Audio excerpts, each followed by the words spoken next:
All right. April 4th, 2024. We are going to start doing the Thursday 3 strategies of Huang Shaigong. I know that we're already bouncing around between the Wuzi and the methods of the SEMA.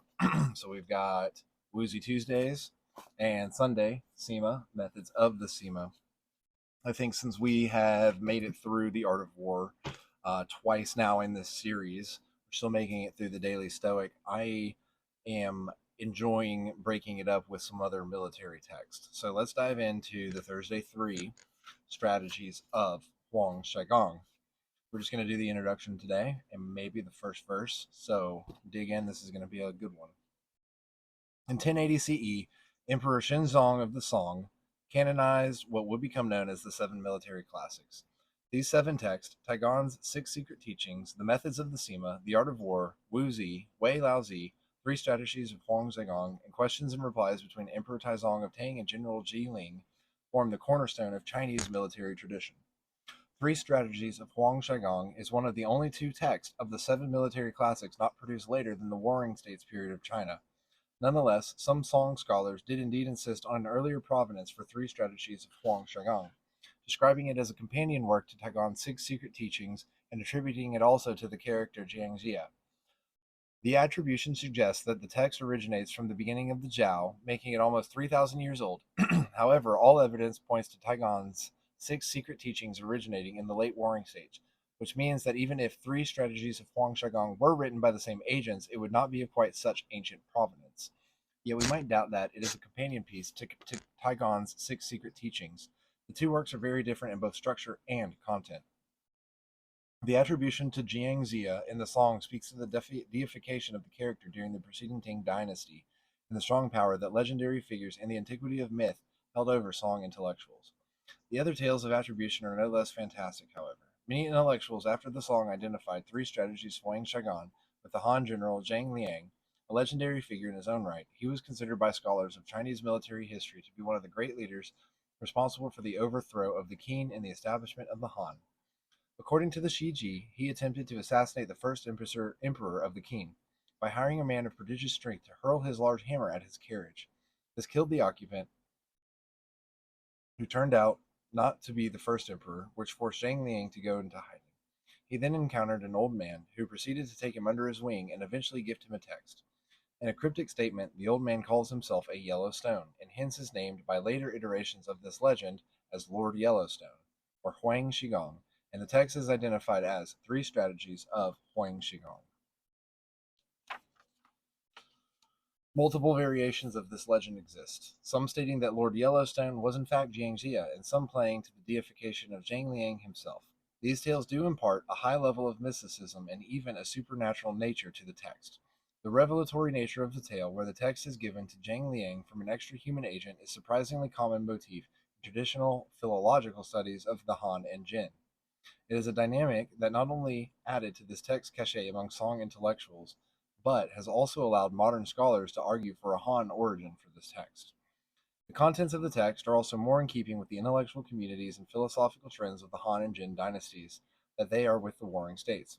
In terms of organization, Three Strategies of Huang Shigang is divided into three sections perfunctorily, labeled upper strategies, middle strategies, and lower strategies, terms used to denote a set of three in classical Chinese. Each section employs similar modes of argument and rhetoric.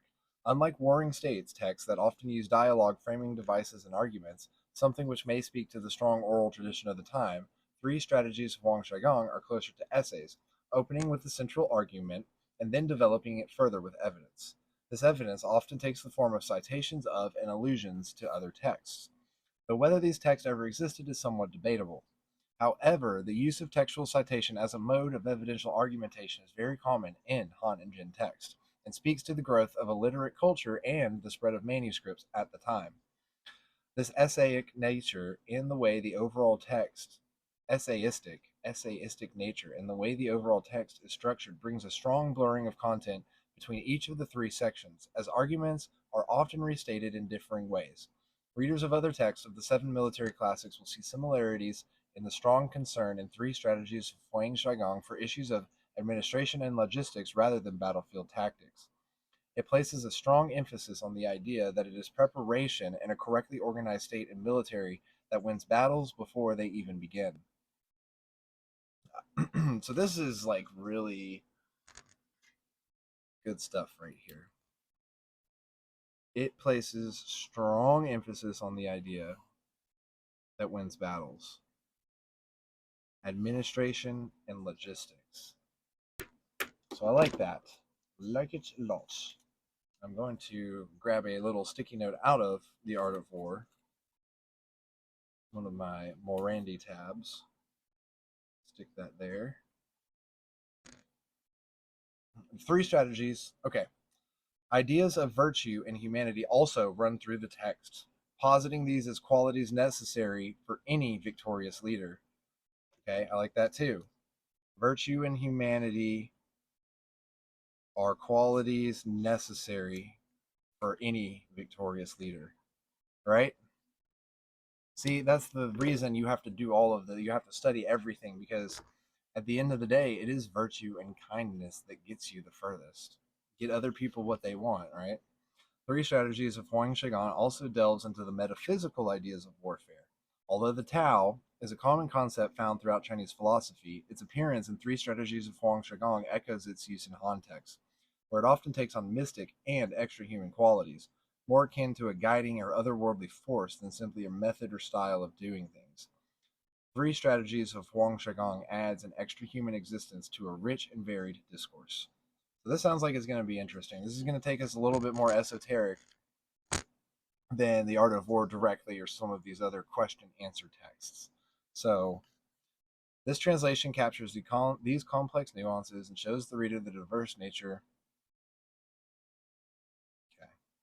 And then it's just a little about the translation. Okay, so upper strategies. Chapter 1, the first one, and let's see where it goes. Regarding the methods of the leading general, he engages with and grasps the mind of the hero, rewards and favors the deserving, and communicates his will to the masses. For this reason, if he keeps the same likes as the masses, there is nothing that he cannot achieve. If he holds the same dislike as the masses, there is nothing he cannot overcome. Governing the state and keeping one's family safe are a question of gaining the people's trust. Losing the state and destroying the family are questions of losing the people. All life forms wish to achieve their will. So a good leader is going to govern the state well and keep the family safe, right? So you're going to govern your household and keep your household safe. And that's what you have to do. And that was it. The 3 strategies of Huang Shigan coming out for the Thursday 3. So that will be fun. All right, now let's go over to the Daily Stoic by Ryan Holiday and Stephen Hanselman. 8 minutes in, April 4th. Don't let this go to your head. Make sure you're not made emperor. Avoid that imperial stain. It can happen to you, so keep yourself simple, good, pure, saintly, plain, a friend of justice, God-fearing, gracious, affectionate, and strong for your proper work. Fight to remain the person that philosophy wished to make you. Revere the gods and look after each other. Life is short. The fruit of this life is good character and acts for the common good. Marcus Aurelius, Meditation 6.3. So keep yourself simple, good, pure, saintly, plain, a friend of justice, gracious, affectionate, and strong for your proper work. And I think this comes out in so many ways. And so, like today, over the last 3 days, we had our first big commercial job, cakewalk job wise, but for the company, very big. I've done jobs way bigger in the past, of course, and they were concerned I was subcontracted through the subcontractor of it's a big, like, down the line thing. And they were asking about hours. And while it could have easily racked up and I could have added more labor hours on than should have, right? Because I could have easily tacked on more, and I didn't. And I think that shows honesty. And I mean, I'm still built for it, and I still am going to make a nice profit. And so, like, there's no need for me to do anything that's not good, pure. I'm not, like, that would not be a friend of justice or proper work, right? You like, it doesn't matter how easily it would be to be unethical and charge more hours. The fact is, these are the hours we worked, and this is what we should get paid for. And I think while many people might say that I am not taking advantage of a situation when I could, I say I am strengthening the economy on the home front because we are always at war in many ways, and these allies are the people on our homeland, our fellow man, our fellow American. So that's why you should be all of these things, because these are the people in your neighborhood. That's why you act this way. That's why social media can be so dangerous. And the separation. Okay. It is difficult even to conceive of what life must have been like for Marcus Aurelius. He wasn't born emperor, nor did he obtain the position deliberately. It was simply thrust upon him. Nevertheless, he was suddenly the richest man in the world, head of the most powerful army on earth, ruling over the largest empire in history, considered a god among men. It's no wonder he wrote little messages like this one to remind himself not to spin off the planet. Without them, he might have lost his sense of what was important, falling prey to the lies from all the people who needed things from him, and here we are, whatever we happen to be doing, at risk of spinning off ourselves. When we experience success, we must make sure that it doesn't change us, that we continue to maintain our character despite the temptation not to. Reason must lead the way no matter what good fortune comes along. Right? Reason must lead the way. There, that's the like I could have done something that was not reasonable and charged more or whatever, but at the end of the day, that's just another way of saying like karmically justice will be served if I were to.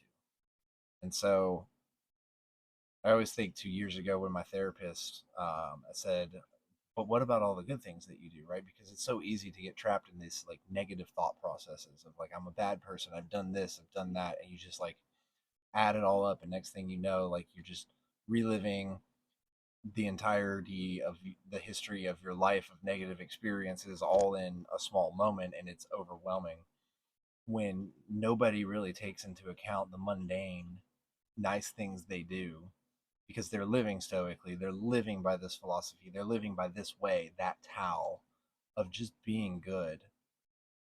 And so I think it's easy for people to be a little more hard on themselves than they need to be in times when they should just continue being good as well, right? What about all the good that you do?